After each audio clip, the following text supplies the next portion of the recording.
நான் பாலு ஆரம்பித்தோம். பார்த்தீங்கன்னா டிஷ் மெக்கானிக்கு, டிஷ்னா சிஇயு, கேவி பாயிண்ட்டு 2 டிஷ்ஷுமே பார்ப்பேன். டெக்னிக்கலாக எல்லாத்தையும் சொல்லிக் கொடுக்கலான்னு நினைக்கிறேன்.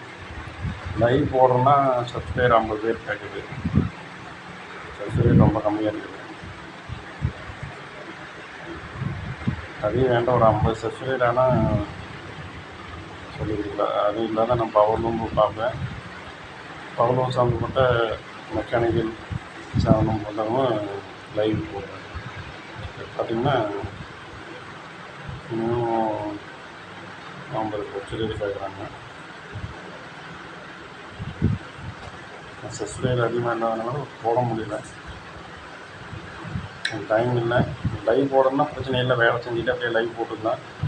குட்டி வீடியோ போடுறதுக்கு எடுக்கிறதுல டைம் இல்லை. பார்த்து லைக் பண்ணி ஷேர் பண்ணி சப்ஸ்கிரைப் பண்ணிங்கன்னா எனக்கு தெரிஞ்ச எல்லாத்துக்கும் சொல்லிக்கலாம்னு நினைக்கிறேன். அதாவது கேவி பாயிண்ட் பார்த்தீங்கன்னா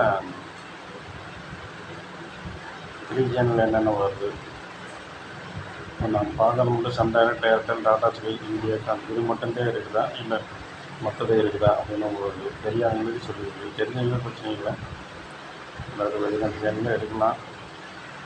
3 மணிக்கு மேலே போயிடுச்சுனாவே சி பேண்டு சின்னம் கூட இதில் எடுக்கலாம். அதாவது ஏடிஎம் டிஷில் இருக்கிறவங்க அது யூஸ் இல்லாமல் கிடக்கிற டிஷ்ஷு இந்த மாதிரி யூஸ் பண்ணலாம்.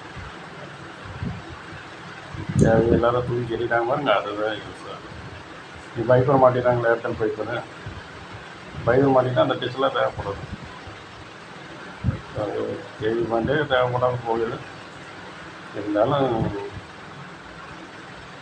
பெரிய சேனல் பார்க்கணும் அப்படின்னு ஆசைப்படுறவங்களுக்கு சொல்லிக் கொடுக்கலான்னு நினைக்கிறேன்.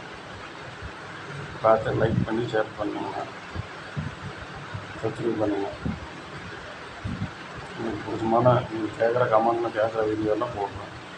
அதாவது டிஷ்ஷு சவுண்டு போட்டது டிஷ்ஷு மெக்கானிக்கலுங்கிறது அவ்வளவு ரொம்ப சிரமமானது கிடையாது. டெக்னிக்கலாக பொறுமையாக செய்யக்கூடிய வேலை. ஏரியா கவுண்ட் பண்ணுறவங்களோ அதே சிங்கிள் கேவி பாயிண்ட் 2 அதே மாதிரி தான்.